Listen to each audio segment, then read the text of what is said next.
Engine 1 from Car 1. Car 1's on scene at Subin Command. Give me a C.A.N report.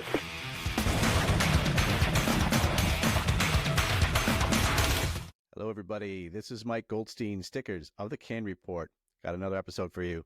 The hits just keep on coming. I got a great guest with me today. We have a very ambitious young man. He has just started his career in the fire service. His name is Keenan Hagerty. Keenan Hagerty, I've met him through the Explorer program. Keenan Hagerty is he loves the fire service. He got the bug, and he's actually starting a great career. He's doing everything the right way. And I just needed to get him on here and talk about his journey from high school to Explorer program, Explorer Academy, and then other programs he's done, and now his next step in the fire service and how he's starting his career. Briefly, I met Keenan Hagerty through the Explorer program, or actually I guess it would be juniors fire program out of Plastow, New Hampshire. And he then wanted to help out with the Explorer Academy, and we had him be a officer for the Explorer Academy. He was one of our junior lieutenants, and man, you did so well, Keenan, that we were just so I don't know, I can't even think of the word right now. I was so in awe of you, and actually a lot of the explorers and junior lieutenants that were going through the program. Yeah. And with your journey, though, this is something I want more of the younger generation to understand and to get some information out of how they can start their fire service career. So, Keenan Hagerty, thank you so much for being on the C.A.N report. I'm going to let you give yourself a bio, because I don't have your resume for one, because you're so young. Really, your resume is short. So I figured it'd be better for you to actually introduce yourself. So, Keenan Hagerty, what is it about you? Tell the world about yourself. Yeah. First of all, I want to thank you for having me on. I'm a big fan. I've been watching, every now and then when I can.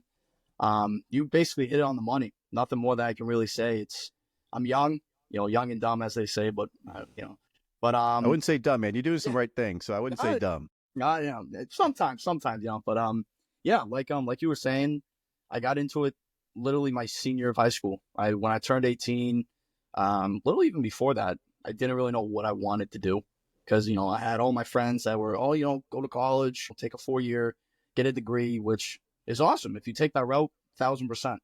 For me, I really didn't want to spend the money to obtain a degree that I didn't really know what to do with. I'm from Atkinson, New Hampshire. Lived in Atkinson my whole life. It's a great small little town. It's a beautiful town. Yeah, no, it's awesome. Bodies of water, great people, great community, first off. I went to high school, Timberlane Regional High School. 4 years there was awesome. Hobbies, I played a ton of sports throughout, my previous days. Wasn't good enough to take them anywhere professionally, but, that's all right. And, I guess I kind of fell into, the fire service, So you were really into athletics, so. Yes. And you didn't know anything about the junior program, correct? No, definitely not. So it's funny you say that. My baseball coach, Coach Horgan, great dude. He kind of connected me with the Plastow Juniors. It was a relatively new program at the time. They were only like a year in. They only had 6 original members. When I joined, it kind of took off from there. We jumped up to like 18, 19 kids. Got connected to Lieutenant Travers in Plastow. He kind of brought me in, showed me around, gave me gear, and allowed me to join the program, which kind of, set in stone my. So you heard about it, and what made you want to join it? Just being part of a team. I think the biggest thing that I found from the fire service, and I can't say luck because I'm still so young, it's just everybody works well together. And even if you have your differences, when it's time to be serious and when it's time to go on a specific call, you kind of leave them all there. They're very professional. It's like people call you on your worst day or on their worst day, so they expect professionals. And I thought that's the coolest thing. So your coach in baseball told you about this program. Yes. And so why did he tell you about this program? Were you looking for a direction in life? Were you not sure where you needed to go? Because you said you were a senior, so you started the junior program as a senior, correct? Yes. Yep. And so you were just kind of looking for something extra, or you were looking for maybe a trade to further, for when you get out of high school, of how to get a career? Yeah, definitely. I'd say a kind of direction. I think that's a great way to put it. I didn't really know what I wanted to do. Like I said before, I was kind of caught between a trade, college, 4-year degrees and all that. But luckily I had a coach that was willing to talk to me, especially in times of need. When I had any questions, he was there. All the coaches at Timberlane are great with that. You know, they care about their players. They care about the community, which I have nothing but good things to say about it. And that's a regional high school, correct? Yes. Yep. Yeah. Okay. So, yeah, luckily I was led to the junior program, and that's kind of where it took off.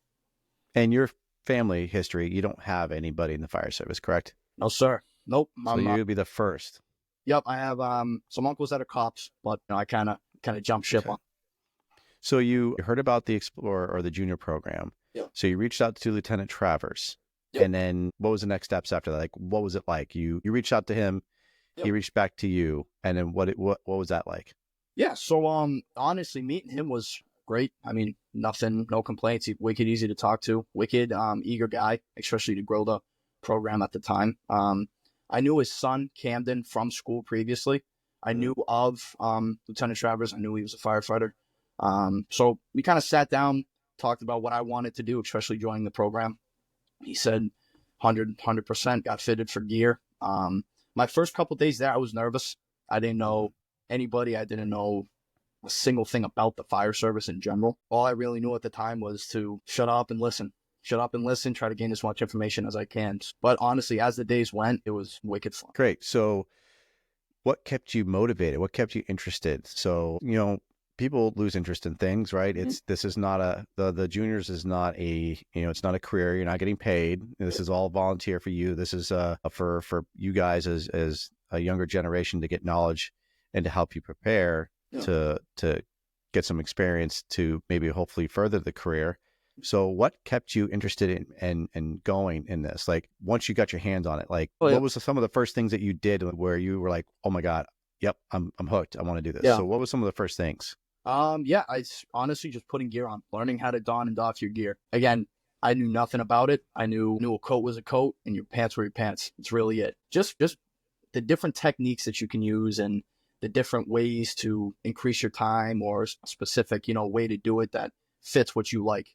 And that's one of the biggest things I found. There's so many ways to do one single thing.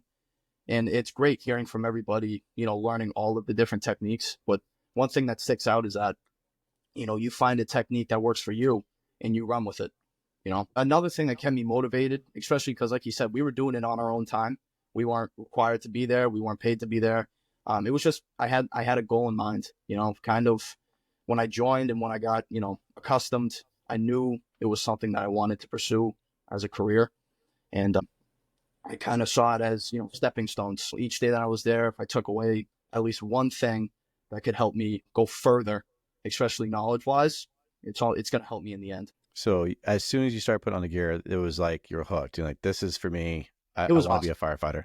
It was awesome. Yeah, it's when you put the gear on, like for me, I felt, first of all, you feel cool. It's like, damn, this is pretty cool. This is sick stuff. But it's like, it's an incredible feeling. I really don't know how to describe it. It's like, like I said, it's people call you for help.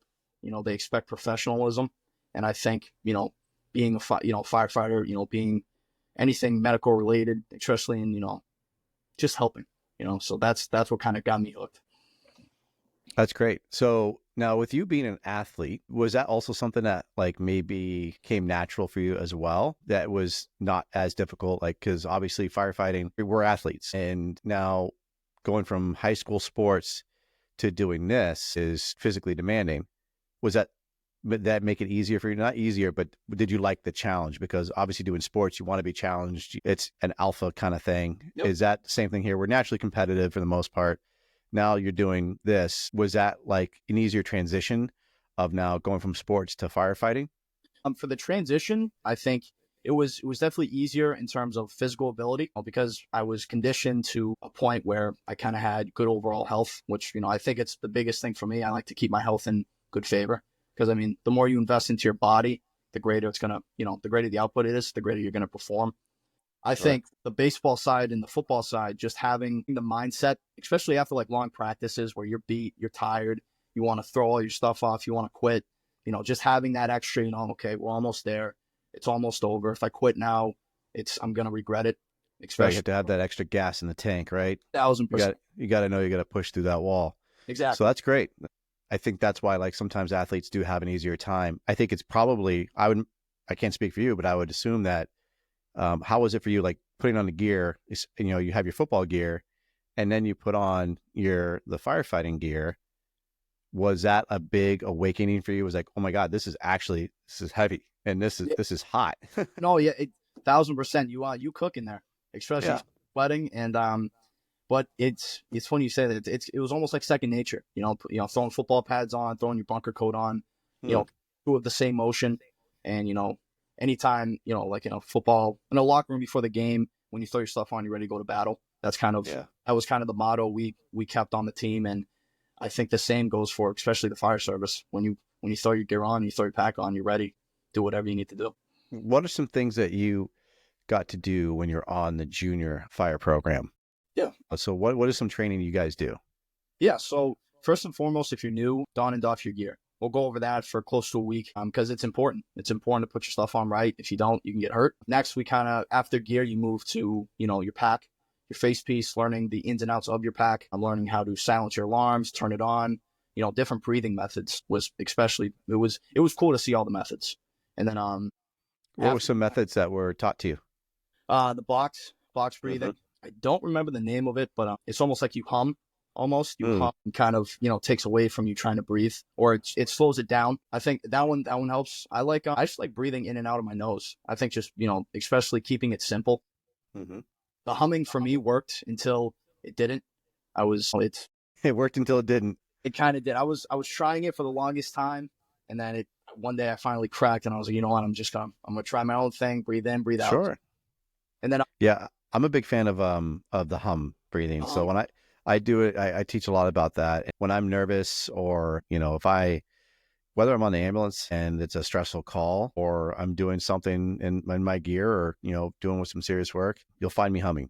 And it's soothing. It calms me. And that's why we talk about the hum breathing. It helps to control the pace of your breathing, and I enjoy that very much. So when I have my mask on and if I'm pushing a line or, doing something else, I just start humming to myself. I don't know. I don't have a song in particular, but I just do a soothing hum. It's like meditation and it helps me to control my breathing. It calms me down. It gets my head right. And awesome. it helps me to not get overexerted and to focus on what needs to be done. So that's my method. I love to do the humming.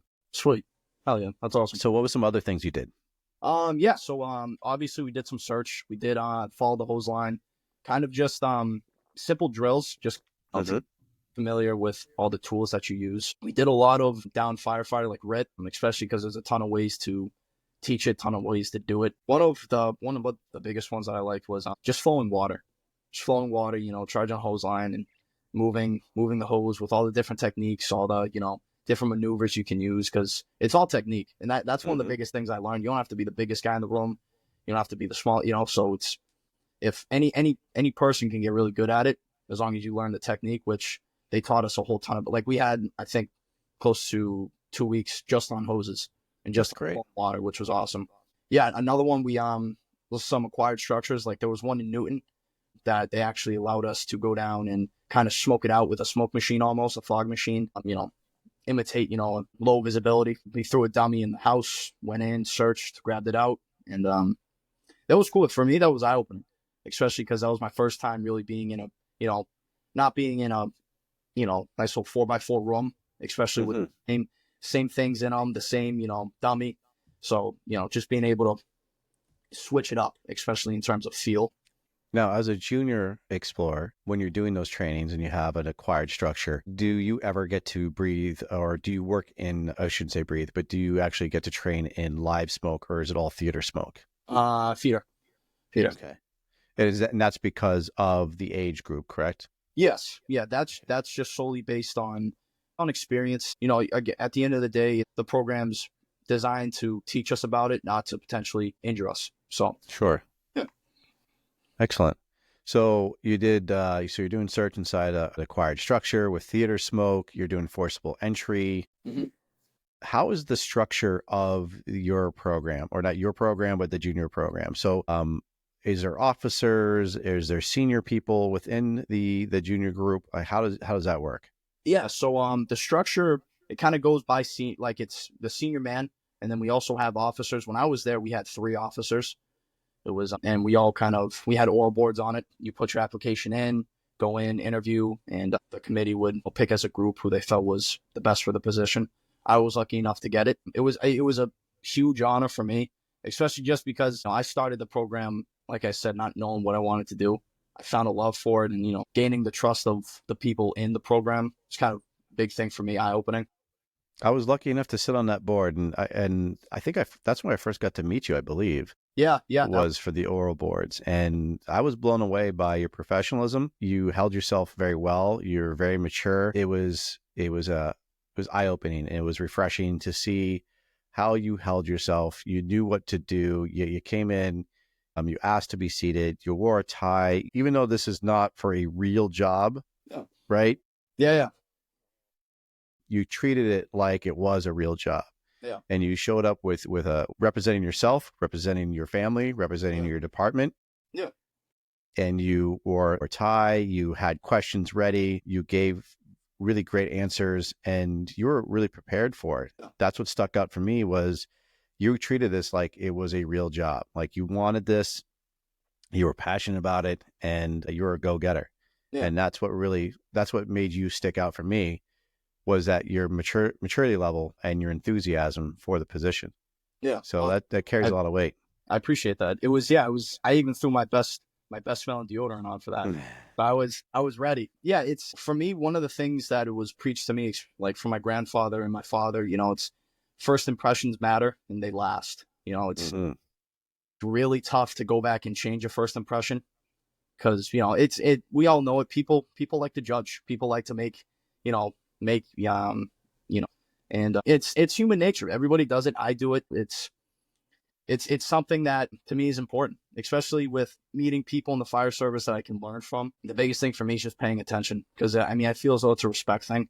If you're goofing off and not paying attention, listening, why would somebody who's trying to actively give you knowledge want to continue giving you knowledge if you're not really taking it all in?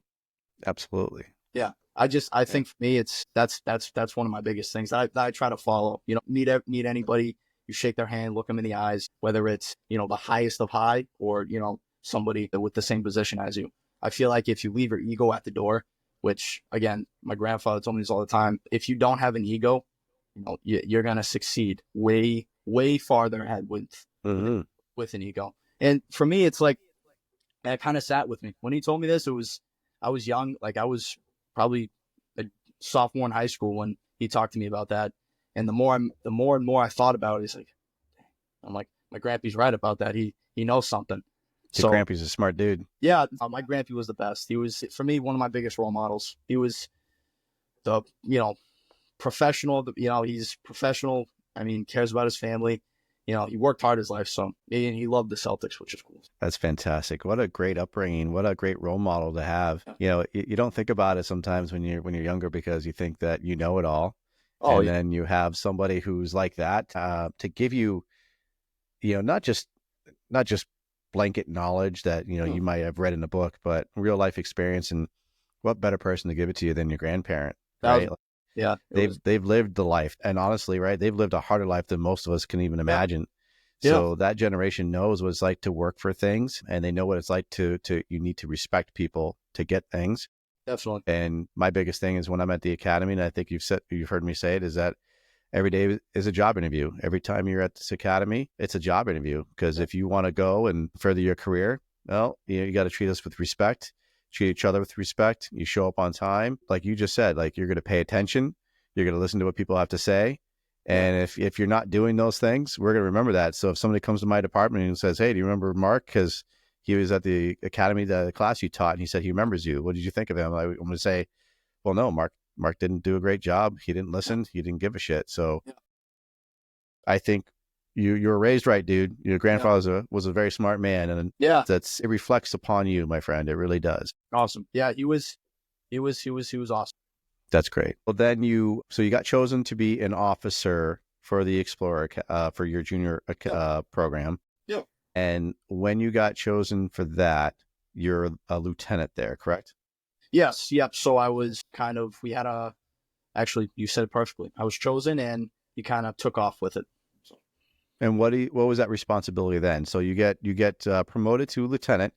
Yeah. What do you do for that? What is your responsibility? Yeah. So a lieutenant for the junior program, you're basically just somebody who, somebody can go, and if they're having trouble, they can talk to you. If they need help with anything, they come to you. You're kind of one of those figures who people look up to, especially the younger kids that, were in my position just starting out. It's like I asked when I first started people that have been in the program a ton of questions.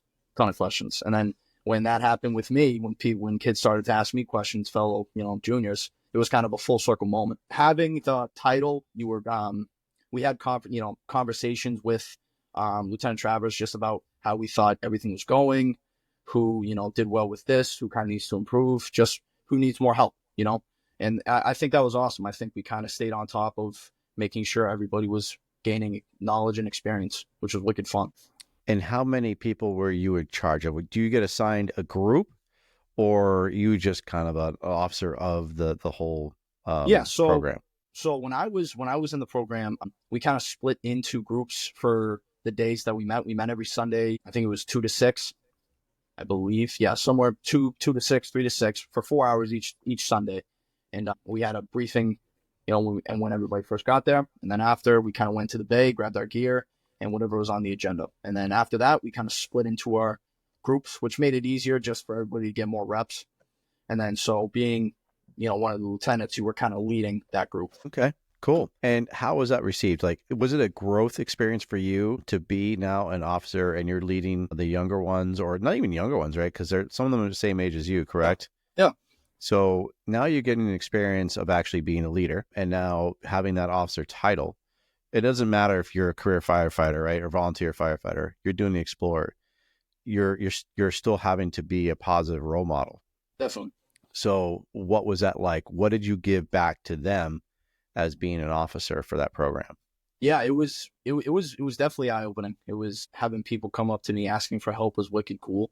I loved to answer every question that I could. For me, it's the way I carried myself and handled myself. I think that was my biggest selling point, especially just trying to, rub off on all the other juniors. If you handle yourself with professionalism and, you don't talk back, you keep your thoughts to yourself and you try to learn as much as you can, people will help you, people will respect you, people will take you farther, especially because if they see that you're willing to learn. One of the biggest things I tried to preach when I was there, it's just have fun with it. It's supposed to be fun. You're going to be stressed at times. You're going to not know, a lot of things. Even myself, I still don't know a lot of things, but I'm eager to learn them. That's what I think.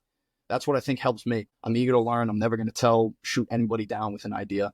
And I think if you live with that mindset, like you can learn something, you can learn anything from anybody in the world. I mean, it's only gonna help you. So that was for me. Kind of each day we met, I just made sure everybody was reminded of that. Like, it doesn't matter who you meet, doesn't matter who you know, as long as you're able to take one thing away new that you did in the previous day. I mean, we're doing a good job. So yeah, I love it, dude. That's awesome. That was my biggest, like, for me, one of my mentors, and I pretty much anybody who's around my age in the New Hampshire Fire Service is Mike Clark, Captain Clark for the New Hampshire Fire Academy, and he always did nuggets. So after every training, he would go around to the students and ask what they learned, and we'd go around in a circle and we would talk about that, and that was his nugget. So he'd give some information, he'd give knowledge, but then he doesn't want to be the only one giving the knowledge. He wants to receive the knowledge. He wants everybody else to learn the knowledge as well. So after the day was done, it was then we go around in a circle and people talk about what they learned for the day. Yeah. And each individual person now has to learn what the other person learned. And it was really, really helpful information, but everybody thinks differently. So it was great to hear it from other people, what they got out of the day. They learned something new. So that was always his fire nuggets. And it was like a tradition for him. And I always try to bring that back when I'm at the academy, because that was what I learned, and he always made sure also that you have to have fun. He made sure to make sure that people had fun. And he, whether he's doing cartwheels or push-ups or kissing people on the forehead, he was just lively and he made learning fun. Yeah. And that's what's supposed to be. Like you said it, right? You're supposed to have fun. This job is fun.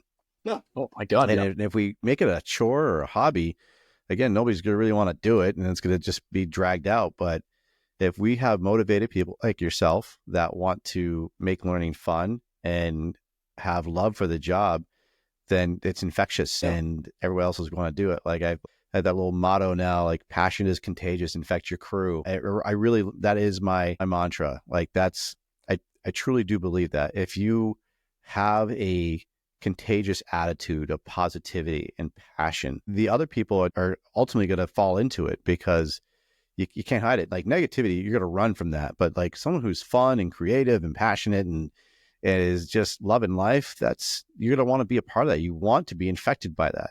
Oh yeah. Negativity, you run from it, right? That's the bad stuff you don't want to be infected with. That's, you're going to wear a mask and run away. But with positivity and creativity and passion, you take off the mask and you just want to suck that in and be infected. So Exactly. that's a great attitude to have, dude. I love it. So I know it's hard to pick one. Yeah. But what is like the biggest lesson you learned doing the junior program? As being an officer, what is the biggest takeaway? I know it's a tough one. I'm sorry. I didn't mean to put you out there. I know it's a tough one. At all. The biggest lesson that I learned, it's just, again, it's carry yourself, or honestly, carry yourself with respect. Carry yourself, let's make it easy. Be professional. Be a professional. Sure. Be a professional and be a professional in everything. Be a professional in talking to people. Be a professional in handling yourself. Be a professional in, training. I think if you have the mindset that you're taking everything in and you're going to apply it at some point, and, you're actively bettering yourself, people will see that. Like you said, it's infectious. If everybody's having fun, and if everybody's being professional, if everybody's learning, everybody, not even in the class, like people on Plastow, they're full timers, they're per diems, they even got in on it. They helped us. They found a love for it as well, be teaching. So, which I thought was awesome. And you saw it. It's like on the days that we had the lectures, they were still in there. They were still in there helping us. They were still in there teaching us. And on the fun days where we got to, hands-on things, hands-on drills, throw your gear on, they were even more in love with it. They came out with us. They threw their gear on, and I think for just seeing that, I mean, they didn't have to do that. They're not getting paid for it. There's no obligation telling them in any contract they've ever signed that, hey, you have to help these kids. But they helped us because they want to help us. They help us because they love it, So I think just being a professional is kind of one of the biggest things I took from it. And I think I hope that's one of the things that the juniors now will take from it. So I love that. That's a great attitude to have, dude. It's going to carry on way into your career. Oh yeah. If you keep having that mentality, you're going to go really, really far. And I can already tell you're going to go really far, but that's a great attitude to have. And it's a beautiful mindset. Yeah. So now you're doing the Junior Explorer program, and then you did the Explorer Academy, which I'm a big fan of, which I'm helping to run. And this year I get to be the chief of the program, which is scary and fun at the same time. So you got selected to be one of our junior lieutenants. This was kind of one of the first things we did in a while. Yeah. And so you're one of our junior lieutenants, and it was you and I think it was 4 other people. It was me. I think Allie was one. Jason, that's okay. I know, but so you guys did a great job with it. I know it was you, Allie, Mark Cook. Ethan Cook, Edie. Yeah. So you guys did a great job, and it was Colin as well. Yes. And Zara. Yeah. So you guys did a fantastic job with helping us make our jobs easier. Oh yeah. You were our go-to people to help get the kids in line, to get things done, to get them rounded up. If anybody's not familiar, we also run in New Hampshire the title is really long, so I'm just going to say New Hampshire Fire Explorer Academy. It's way easier to say that. 1,000%. So every June we run a New Hampshire Fire Explorer Academy. We have 55 cadets. The ages are 14 to 17. They stay at the New Hampshire Fire Academy in Concord, New Hampshire. Uniforms are provided. Food is provided. They have education, which is presentations, lectures, hands-on tracks, which include forcible entry, hose work, ropes, search, RIT, firefighter survival. They also have EMS tracks, so they get to learn CPR. They get to learn some basic skills in EMS, some even more advanced skills as well. They get to learn about the ambulances because the fire academy, the New Hampshire Fire Academy, also has an ambulance on site that is used for training. So they all get to have that experience of actually see a working ambulance and actually do those skills on a mannequin. And we actually do some drills on the EMS side as well as fire. So they get to meet a plethora of people. There's a whole bunch of instructors. It is very involved, and it's sometimes very intense, especially for the older kids, because they get to do a lot of the more strenuous activities of actually doing search, going inside one of our buildings that is a propane-fed building. They get to actually have fire and some heat with that propane-fed building, and it's theater smoke in there. And they get to do what we get to do as training. They're literally almost doing the same thing. They're throwing ladders. They're doing combined ops. It's a fantastic event, and you got to be a part of it. That was your first year, and you were also an officer in that program. Yes. So, what was your outtake on that program? It was awesome. It was. First of all, I'm glad I was able to be a part of it. Not to jump, but you're going to do a great job as chief this year. Thanks, dude. 1,000%. Yeah, it was awesome. It was, again, something that I was nervous for. I was nervous because you're meeting new people. You're going to be at it's a real deal. You're at the fire academy with real instructors who are going to remember your name and face. And that's one of the biggest things. They will remember you.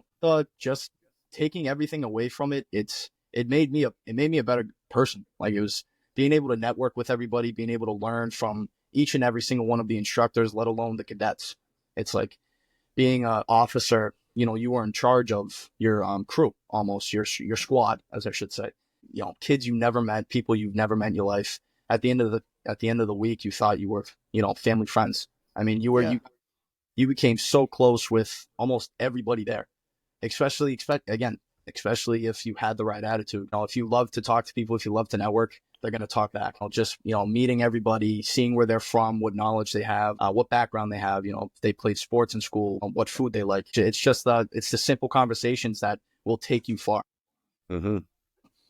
Yeah, it was great to see you guys work with the other cadets, especially the younger ones, especially first years who've never been there before. Again, 14-year-olds. And it's an eye-opening experience if they've never been involved in that world and they've only have a limited time at their Explorer posts, and then come to Explorer Academy, where now they're around, 50 other kids that they don't know, and 50 other adults who are instructors or staff members or volunteers who they don't know as well, and then making them do things. But fun things, making them like, all right, we're going to do some exercises today. We do a lot of marching. So it's a very, very active academy. And I also want to preface too, it's not, people always kept wording as a firefighter camp or like summer camp. I don't think of it as a camp. It's an academy, because when I think of camp, I think of summer camp. You're learning to row a boat. You're learning to shoot arrows, making campfires. You're doing things completely different. At the academy, you are putting on structural gear. You are learning how to drag people. You're learning how to breathe on air. You're learning how to search a building, throw ladders, rappelling. Like, there's a lot that you do at this, that it's like literally doing what we do at the academy. When we have to get our certifications, these kids are almost doing the almost identical thing. I mean, you guys got to do, we did the car fire prop. Yeah. So you got to put out a car fire. I mean, how cool is that? Yeah. You don't do that in summer camp, so definitely not. It's a great experience to watch these kids thrive. It's a great experience to watch you thrive, and everybody else who participated, and the adults as well. And I always say it, like, it was a huge eye-opening experience for me. The first year I did it, I didn't know what to expect. The months leading up to it is a lot of work. Nobody sees the behind the scenes of what it takes to put it together.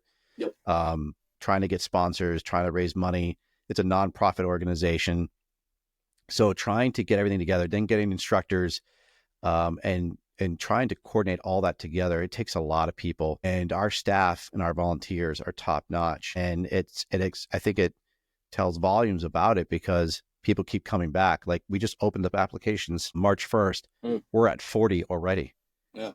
So we're almost there. We're within a week of doing this, right? Yeah. So it's an incredible experience. I always tell people if they've never experienced, they want to volunteer. We love volunteers. It's especially with people in the fire service that are feeling a little taxed emotionally, especially the older people, like, they've been doing this for 15, 20 years and they just work has been beating them down. And that was what's happening with me. Work was just beating me down. And this came up. And at the end of that week, wow, I felt rejuvenated. I felt so refreshed. I worked my butt off, but getting to work with all of you guys, getting to work with all those kids and see all those smiles and just them putting in work made it all worthwhile. Yeah. And last year, getting to work with you for the first time and Edie and Colin and the rest of the staff there, it was fantastic. And then last year we got to work with Raymond Dorville. Mm-hmm. And that was, I think, was a big deal for a lot of people because he had never done this before. And when his time was over, I think he spent 3 days with us and he couldn't say enough about it. And his son, Miles, was awesome. He is 11 years old at the time of that last year. And he just immediately inserted himself into that program. He just started hanging out with the kids. All of a sudden I turn around and there he is marching with everybody. Everyone's doing their cadence and he's marching and he's putting on gear and he's doing the work. And I turned to his dad, I turned to Raymond, I go, look at your kid.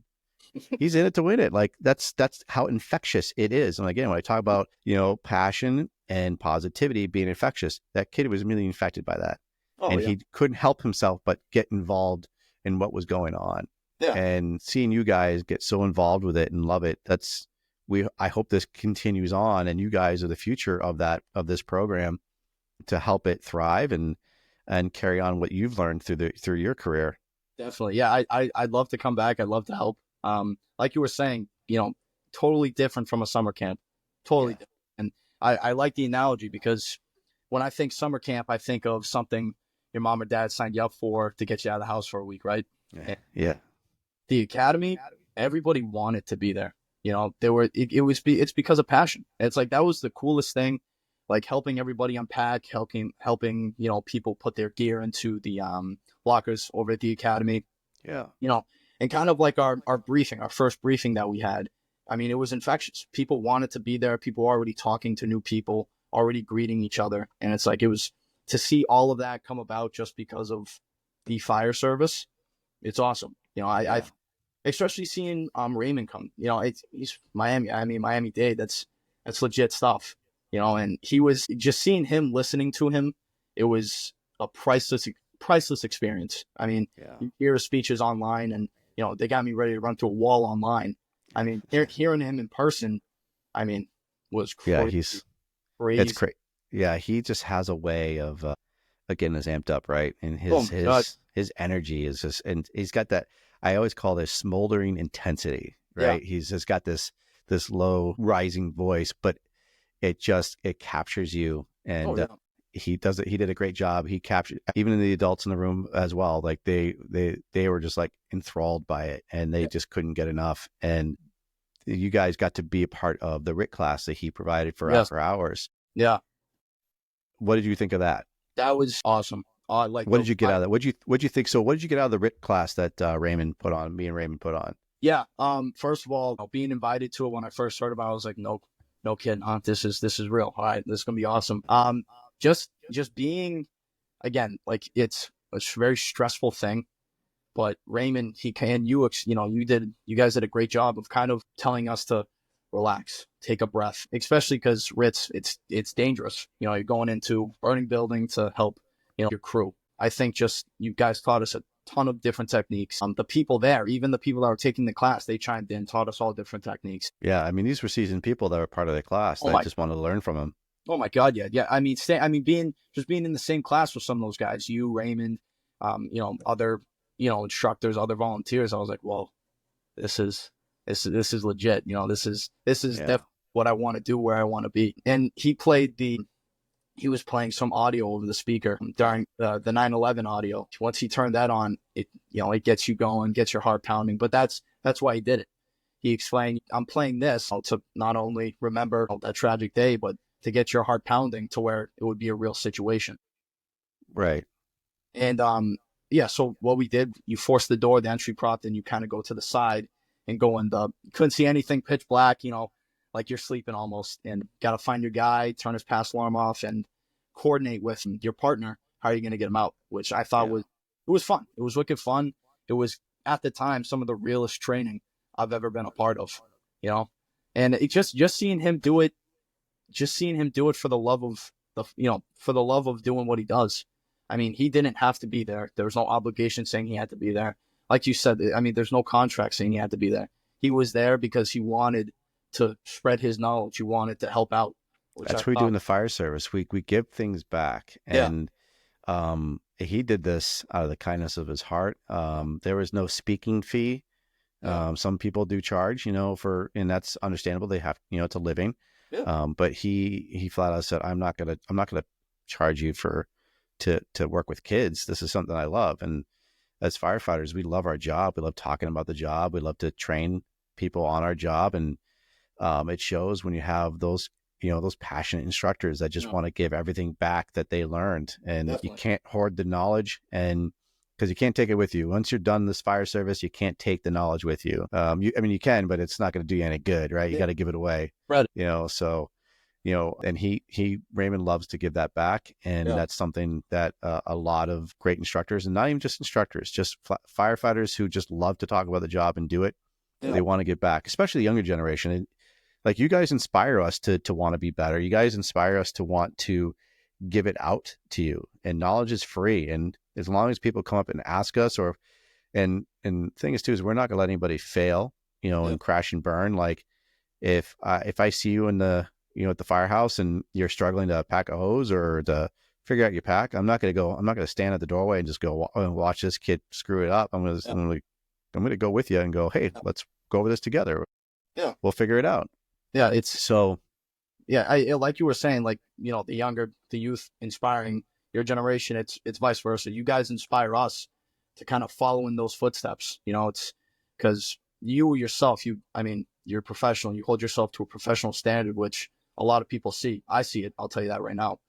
Just seeing everybody do what they do, it lights a fire under my ass to, try to replicate that, So, just having that passion, wanting to teach, wanting to be there, talking to anyone and everyone about it.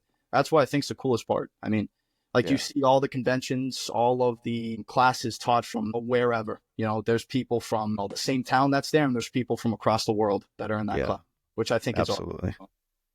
Yeah, it's exciting. And that's why that's about, like you said it earlier, it's networking. Oh my God. And you're networking with other people, other cadets and other instructors. So again, like you said, we do see you. So when you're in the drill yard, whether it's the Explorer Academy or the Lakes Region Community College program, which we're going to talk about, we see you. And it's really important that you do your job well and treat us with respect, and we treat you with respect, because as much as we see you, you see us. And I work for a department, right? And if you want to be on that department, if I come off like a grump or a bully and I say, hey, we're hiring, you're not going to want to work with me. Yeah. So it goes both ways. It's not just you having to impress me, but I have to impress you. Yeah. And and I've honestly coming up, when I was going through the academy, there's definitely certain people I'm like, I don't want to work with that guy. He seems like a bully, or he seems like a grump. I don't want to be around that dude. Yeah. But if you see someone who is who is willing to work with you and be patient, and they see something in you and they go, hey, we're going to be having interviews pretty soon. I really would like for you to come to my department and apply. Yeah. That carries a lot of weight. So the Explorer Academy, you did that. It was a great week. We did a lot of good things. Oh yeah. You learned a lot. That was a big learning experience for you, I think, for being now amping it up even more. You were a lieutenant at Plastow, and then now you're a junior lieutenant at the Explorer Academy. And now you're in charge of more people, and there's more things happening. I mean, every day we have a schedule to keep, and it's a very strict schedule we got to keep. And you have to do the job because we're relying on you to get everybody where they need to be. So you guys did a great job of that. So you walked away with more skills under your belt to carry on for future. Definitely. 1,000%. I'd say just being in that role, just like you said, we helped you guys keep it all planned out. We helped you. I mean, it was fun. It was I can't say enough about it, especially just because being the leader of your squad, you made sure everybody was ready. So you were checking gear, you're making sure everybody was hydrated. Hydration, that's probably the biggest thing, the biggest takeaway. After that, I started drinking water like there was no tomorrow. Yeah, the summers in New Hampshire can be no joke. We have, 90% humidity and it's 90 degrees outside. And and especially too, right? Because now you think about it too, you have kids that don't normally work in their gear like that. So you have to keep a watchful eye and look for those telltale signs. Like, are they getting red in the face? Are they, are they not sweating anymore? Are they looking lightheaded? Or just you have to watch them. Are they drinking enough? And we had to make sure, like you had to go around. Are you taking in water? And we had to make sure that everyone's drinking and also eating at the end of the day. Yeah. Even though you're tired, you don't want to eat because you're tired. But we have to say, hey, no, we need you to take in the calories you used. So we need you to eat food. So that's really important. And you guys did a great job with doing that. So now you learned a lot from the Explorer Academy. So you were done with that. That was your summer. You did a great job with that. Then you moved on to college. Yes. You graduated high school, which is awesome. Yeah. And then you moved on to college. So explain to me what the college program that you do. By the way, real quick, we are in New England. We are in New Hampshire. So if anybody's wondering, we say wicked all the time. So I'm sure people have heard me say it, but Keenan says it a lot. It's a New England thing. We say it a wicked lot. So I say that more than I know. It's okay, man. I say it all the time. So, you moved on, you applied to college, you applied to the Lakes Region Community College, or we call LRCC. Yep. Tell me about that program. Yeah. So, I was first connected to it through the juniors. We kind of took a field trip up to the college for the juniors and seniors in the junior program to kind of get our heads thinking, the gears turning about what I wanted to do after. So we went up there, and it's a beautiful campus, new building for the fire science. The same building the fire science is. They have a great paramedic program, great AMT program, EMT program, nursing. They have that. They basically have everything that you could ever imagine there. And we got connected with Dustin Stream and Nick McCurry. Dustin Stream's the lieutenant of the program. Nick McCurry's the chief.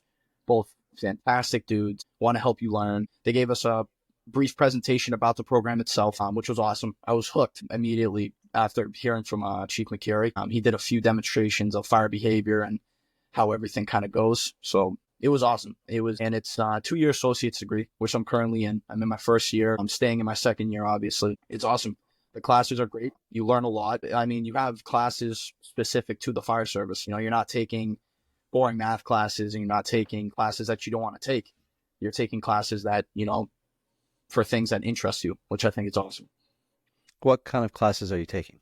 Yeah. So currently I'm in a building construction class. I have next semester fire behavior, fire protection systems, sprinklers, annunciators, all that.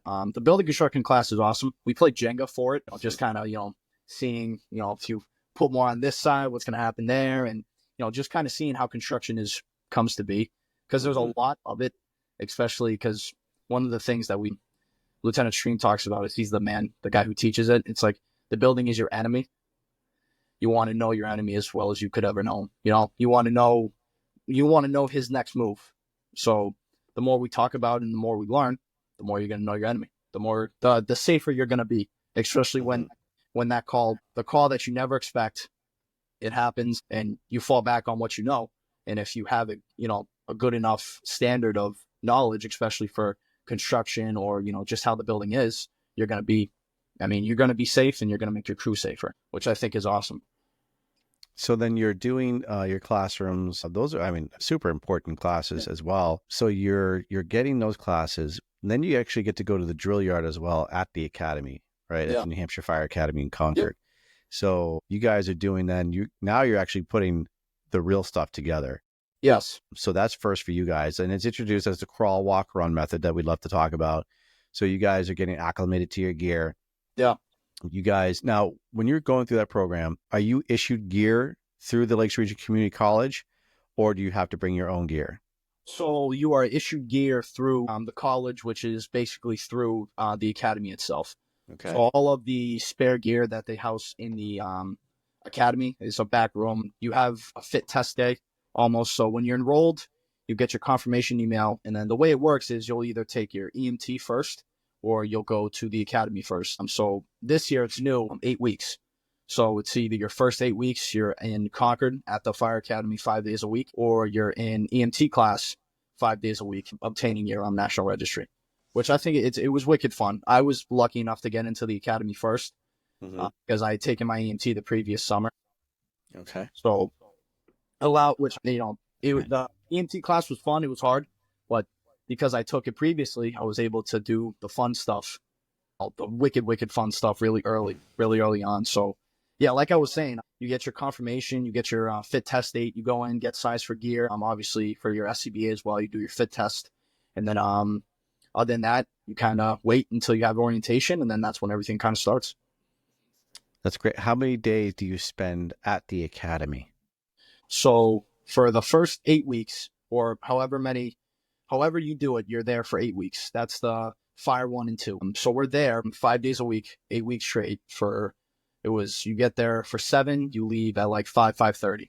So that was basically our classes for the first 8 weeks. We did nothing but the academy, which was nice. It allowed us to really focus in on one specific thing, which I think awesome. I didn't have to worry about math. I didn't have to worry about any homework. All I had to worry about was, sleeping, eating, and then going to the academy the next day. Now, you guys also focus, I noticed that when we do the recruit program, we do treat it like it is an academy program.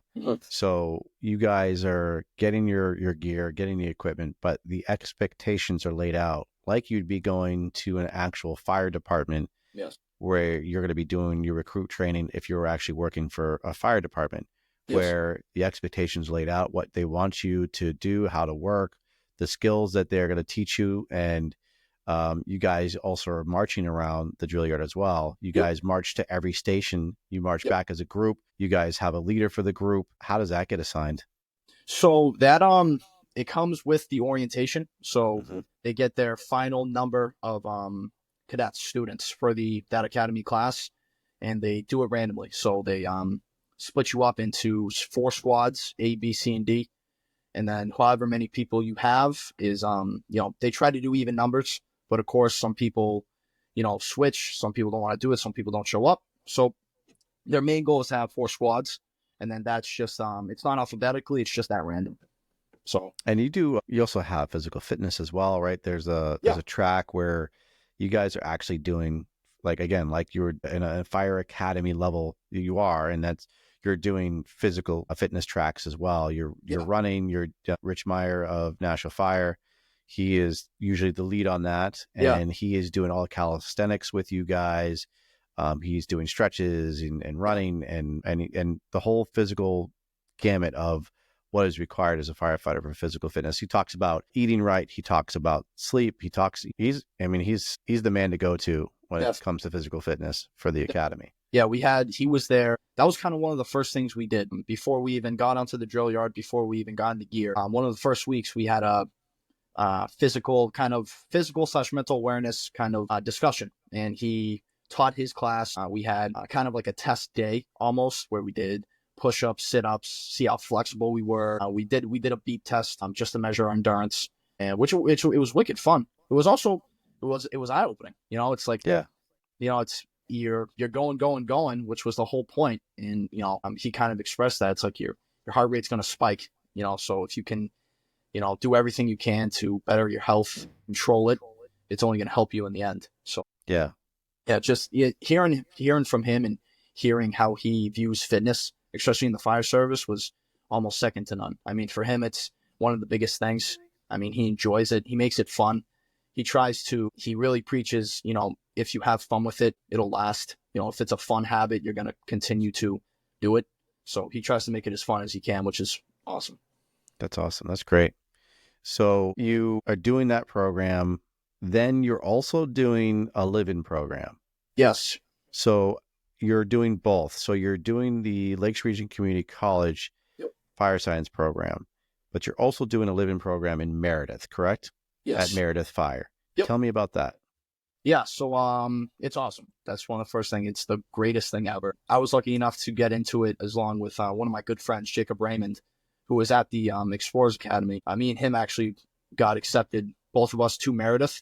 So we live together. You're living with one of your best friends. It's pretty fun. The biggest thing that we kind of noticed, especially for me, what we learned that day at the academy, we were able to bring back to the firehouse and then kind of work on it, improve on it, because we had all of the tools and all of everything available to us that allowed us to kind of go over it, so it wasn't just we were learning it and then you're forgetting about it, which you never do.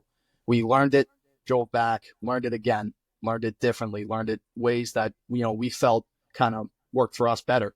And then we applied it the next day, which I think is awesome. So, and now do you get paid for the living program? Yes. So there's no monthly stipends. You get paid per call. And the way it's set up is students have a position on each truck. Meredith is actually fortunate enough to rolling in their new full-timers. They used to be a per diem and call department. They still are, but it's their first wave of full-timers. So there's growing pains, especially for students. You have more people in the station, which is awesome. Better training opportunities for us, especially that was one of the biggest selling points for me. The seniors there currently, Ethan Cook, Aiden Blake, and then the previous Colin Prescott and John Rowe. I mean, I look up to all those guys. They've been nothing but mentors to me. And they harp on training. They harp on it. Like every time they're there, every time they're not there, anytime we have free time, we're training. Even if it's going over knots, you're not sweating, you're not, busting your butt. And then other days we're throwing on full gear, we're throwing our pack on, and we're searching. So, but the way the way it works for pay is paid per call, and then you can also get coverage. So if a lot of the times me and Jacob got caught in driving back to the academy, and the tones will go off, and we'll get a notification on our phone. And we're like, damn it, So now you can drive back, and we're the only ones there. But it's fun. It's been an unbelievable experience. So that's great. That's awesome. So you are getting to go to fires, doing the live-in program. You get to pretty much do everything because you are getting paid to do those calls. So now you're getting that firefighting experience and bringing that back to, if we ever get hired, it's going to help you with that knowledge of how a firehouse works. Definitely. And now with the live-in program, are you actually living there? Are you actually, like, when you finish, like when you go to your college classes and you're done for the day, do you go to Meredith Fire and that's where you're staying, or do you go home? Meredith Fire. So they were lucky enough to, when they started the live-in program, they added an addition to the station. The station's beautiful, wicked nice. In the back, there's student dorms. So there's 4 dorms. So 2 for 2 seniors, 2 freshmen, including myself and Jacob. We're the 2 freshmen, and then the 2 seniors that are currently there round us out. So they shoot to have 4 each year, just because it's staffing for the department. It's eager students that want to learn everything they can as quickly as they can. And it helps us and it helps the department. It's like for chores are taken care of. Nobody ever has to worry about chores. Students' responsibility. Dishes. I mean, we fight over dishes. I've almost gotten into fist fights with Jacob, trying to, clean them, use a dishwasher, all that stuff. But so the dorms are nice, bed, you get a desk, it's not. Sure. That's great. I love that. That's what a great experience to have of going through college, but also be able to live at the fire department and be able to get in calls and then go to the drill yard and get in work and then go back. And that's a lot of fun. And these are things I wish I knew about when I was younger. When I was growing up in Nashua, I didn't know these programs existed. So when I was 18 years old, I dropped out of high school. I didn't have a direction in life. I was a troublemaker. I didn't want to do school anymore. It was boring. I didn't like the education, and I wanted to work so I can make money and buy things I wanted. I didn't come from a lot of money. So unfortunately, I didn't have anything paid for. I had to pay for it. So I dropped out and got a job instead. Eventually got my GED, but that makes things a lot more difficult. You have to work a lot harder to get, ahead in life. And if somebody had come into my school and said, hey, you can do this, like, do you want to do a ride along with us? And it would have been cool to do, because again, I didn't know anything about fire departments. I knew I lived in Nashua, and I knew there was cops, and I knew there was firefighters. And if I knew there was actual programs that I could take and make a living out of doing that after riding along and seeing all these guys on the trucks, like, looking badass, I'd be right there with you. I'd be trying to, get into a living program, and I probably would be retired by now because I would have started when I was 18.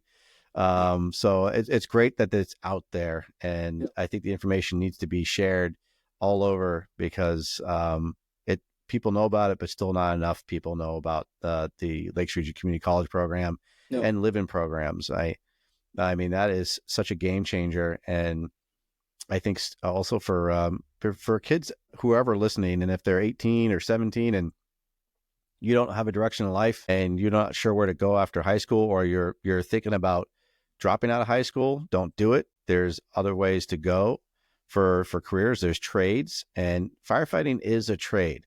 It's a blue collar job. It is trade work, but it's rewarding. That's why we do these things. That's why I'm talking to Keenan, and that's why I have this program, and that's why I go to these conferences, because it's rewarding and it's fun to do, and you're helping people. I always had an urge to help people. You have an urge, Keenan, to help people, and it's the select few that follow that urge and carry on with it and spend their lives helping others.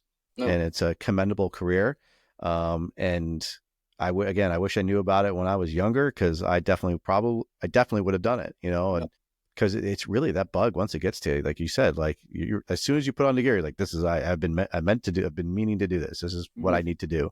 Yeah. So that's great. I love the fact that you're carrying on with that. I even you gave me a patch too. And last time I saw you, you gave me one of those, and I still have the patch, dude. Like that's a cool patch. And I appreciate you guys giving me that. I really cherish that. So you're doing the live-in program still. Yep. You're still going to college. Yep. But now, because you're now 18, right? 18 or 19? Yep. 18. So now it's time to get a job too. So I saw you at the academy. I got to teach a couple of your classes. Saw that you're going through the Lakes Region Community College. And again, we talk about every day is a job interview. And the department I work for, we're hiring. And I saw something in you from the first time I met you. I was like, this kid is a hard charger. The kid is motivated. He is driven. He wants to succeed, and he wants to have a good career in the fire service. And so I told you, hey man, you should check out my department. Yeah. And you did all the right things. So what were some of the steps that you took to come over to to check out my department? Yeah. Again, first and foremost, talking to you, kind of just picking your brain about how your day runs, how are the people there, how many calls you run. And I emailed the department. First of all the guys there are wicked nice. They want to help me. They want to help anybody that tries to apply there. I emailed the battalion chief and set up some ride time. I was, hey, my name's Keenan Hagerty. Wicked interested in you. There it is, wicked again. Really interested in your department. And I would love to, if there's time available, obtain some ride time. He got back to me wicked quickly. I got in, rode. It was awesome. I loved it. Just being in an atmosphere where everybody wants to help everyone. It was something that I've never been a part of before, to that certain extent. Mm-hmm. And there was nobody that was, pushed aside. Even the new guys, the guys that were there for 10, 15, 20 years, they were helping. The guys that were there a few months to a year, just getting off probation, they were helping. It was something that was wicked eye-opening. It was something that I wanted to be a part of, and something that I hopefully soon do be able to be a part of. And it was just fun. I had a blast. I was there 7 a.m. to 8 p.m. and it flew by. How many days did you do drive or ride time? So I did one after Christmas, and then with school I had to go back up, so I couldn't obtain anymore. I was pissed. I was pissed about it. What the hell? But of course, school comes first, so I wasn't too butthurt. Sure. But I just spending the day with you guys, spending the day with your crew, different crews coming in, everybody popping their head in to meet me. It's like I'm an observer that day, somebody who's riding, and I was welcomed. It was something that was you did a great job with your ride-alongs. That you did everything right. Again, remember, every day is a job interview, and every meeting's a job interview. And you came in wearing professional clothes. You came in ready to ask questions and ready to learn. And everybody saw that. The feedback was really positive. Everybody came up to me and said, "Who's that Keenan kid?" Because he is top notch. Like, he asked us a bunch of questions. Well, he was ready to just dive in and see what we're all about. And then you took it a step further, then you applied, and then you had the oral boards. Now, your experience now from the junior explorers, you had oral boards, right? So you had that job interview. Yes. And did that help prepare you for this next part of your life to do the oral boards as now for a career job? Yeah, it was really helpful. Really helpful. It wasn't to the same extent. Obviously the questions were different. But Yeah. just being in that atmosphere, having people, because I mean, for me, I like to socialize. I like to talk. Ask anybody that knows me. I can be annoying at sometimes, but just having people look at, staring into you across the table, asking you questions, and it can be intimidating, or it is intimidating. Yeah. I was intimidated. Oh my, I was intimidated during the junior interview. I was intimidated during the oral board interview for Meredith. I was, intimidated during the interview for the career department. But all of them were wicked, like really fun. The juniors helped me. Junior helped me with my oral board for Meredith. The Meredith oral board helped me with the oral board that I just took for your department. That's fantastic. Yeah. And those are life lessons. And Dairy Fire offered you a job. Yes. And you accepted it. And Yeah, I'm happy to say that you're going to be one of our newest firefighters for the town of Derry, the Derry Fire Department. Yeah. I just hearing it. It's You're going to be a Derry firefighter. I smile every time just thinking that, senior in high school, I didn't know what the hell I wanted to do, to, being able to work hard, obtain my EMT, grab my Fire 1 and Fire 2, and, socialize, network with everybody and anybody that I could. Meet Lieutenant Travers, people who kind of helped me get into the fire service. And now I get to one day work along beside you and, over in Derry. It's going to be awesome. That's going to be a great time. Yeah, I'm excited to learn. I'm excited to, I'm excited to fail. Like, I'm excited to get my, butt kicked around in training. It's like, for me, it's the more, if I don't try, then, what am I doing? So for me, the more I try, and if I fail, I fail. But I mean, you can always come back from failing. You can never come back from not trying. You know what I'm saying? So there you go. I think as long as I keep that attitude and mentality, which I definitely will, I'm going to love Derry. Taking back that they gave me an opportunity. So yeah, it's exciting adventure, like to have. Yeah. I wish I could be in your shoes, to be 18 years old, starting the fire service at that age on a really good department. The future is bright for you. There's only one way to go, and it's up. You can't go down. It's just up, and you're on the right path. You literally have done everything right. All these steps that you've done in life have now prepared you for this next step in your life as a career firefighter. No one else did it for you, which is even better, right? That's got to be a great feeling, is that you did this. Like, you had determined, you found something you loved. You had people to guide you and to advise you. Mm-hmm. But we can only do so much. You have to put in the work. Yeah. Like, you actually have to keep walking, right? Yeah. We can't move your feet for you. So you continue to walk, you continue to move forward and push yourself mentally, physically, and all the success you're having is because of you. You had people coaching along the way, but when it comes down to it, when you get that badge on your chest, when you get pinned, we have a pinning ceremony at Derry. When you get that badge pinned on your chest, probably by your mom or your dad, that's going to be a very, very special moment. What I want you to remember, though, is when you're doing that it's you that did it, because you put in the work. That's you have to think about that. And then it doesn't stop there, because now you have that badge, and now you got to keep going with that. And now you have a department that's on your chest that Mm-hmm. you have to represent, Mm-hmm. that you have to make proud. So, again, it's the little things like that. What's great, they teach you at Meredith is chores, right? Like, they're not glamorous. People don't like to do them, but that's how it keeps our station functional. It keeps our station looking well, and that's station pride. And then we carry that on to the future generations, and then they understand that we all have to do our job to keep the station looking good, and showing our pride in our department. And you're doing a great job with that. And I love that you've carried on to the next step, and you're going to be working with us. I'm super excited to have you on with us. It's going to be a great adventure to see you flourish and see you on calls. That's going to be really cool to see you gearing up, whether you're on the ambulance or you're on the ladder or on the engine, wherever you get assigned. It's going to be so cool to see you grow into that position and learn these new skills. It's a fast-paced environment, but you have really good people on that department that's gonna they're not gonna let you fail, because we don't let anybody fail. We're gonna keep pushing you and help you learn and succeed, and we want you to surpass us. That's any leader worth their weight in gold is gonna want their people to surpass them.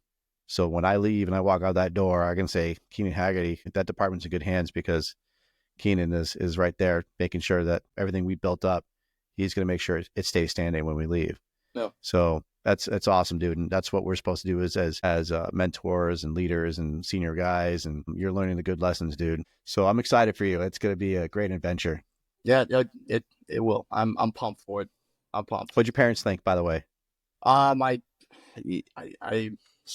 day of the oral board, I called my mom right after. I was like, I think it went pretty well. I think, they enjoyed it. I think they liked me. And she was like, no kidding, huh? And I called my dad. He was, happy for me. And then a few weeks after, I got the offer via email from the chief. And I was blown away. My dad was in the room, showed him. He was happy. Called my mom first thing. She was at work. Called my Grammy. I was like, this is happening. So they were all excited for me. They all know it's going to be tough work, but it's going to be fun work. And as long as, like, the biggest thing for me, as long as I keep my professional attitude, and as long as I try to take away one new thing each day, I think I'll be just fine. And especially with a department like dairy, I'm going to learn from everybody there. So Sure. I'm more than excited to get started. Yeah, that's awesome. Well, that's a great way to look at it, man. I love it. So as we're winding down here, man, you still love learning as much as you can, which is great because you're so young and you just want to absorb all that knowledge. So you recently picked up the Book of Search. Yes. And man, you text me all the time. You're reading questions about it, and you're asking me questions about the book. And sometimes I have to go in the book myself and figure out what the hell he's talking about. What made you want to pick up that book? So I saw posts about it. I saw reviews about it. And I saw you picked it up. And you started reading, and you had nothing but good things to say. I was like, you know what? Why not give it a shot? So I bought it. I've fell in love with it ever since. Even, if it's a few minutes a day, just kind of, grabbing little points from it. It's better than not reading it all. I think the book itself is so helpful. The authors in it are, the best of the best of what they do. It's just hearing the way it's split up. It's not a book that you read, first page to the last page of. It's split into different sections for specific things that you want to learn. Search is one of my favorite things to do. I think it's one of the most important things to do, especially when giving yourself and giving people chances, and just seeing all the information about it, seeing all the information that has been learned from, previous experiences from the people that write about it. I think it's, you're doing yourself wrong if you're not willing to, invest in learning it. So there's some great articles about it. I love reading the mindset. One thing for me is, like, I texted you all the time about, expecting the unexpected, and you text me back a quote, and it's like, the things, I don't know the exact quote, but it's something along the lines of, the things that you never expect to happen will happen. The things that you're prepared for will happen. And, when you text me that, I jumped right into the book, started reading, and just being able to, be prepared for anything. I think that's one of the biggest takeaways I took from, talking to you about it, and just, being prepared for search. It's scary, it's something that, it's part of the job, and it's fun, but anything's scary. But I feel as though if, that I'm reading, and that, there's a lot of information about it, I think it makes it for a more cleaner transition to if and when it'll happen. Yeah. And what I love about that book, it's real world application.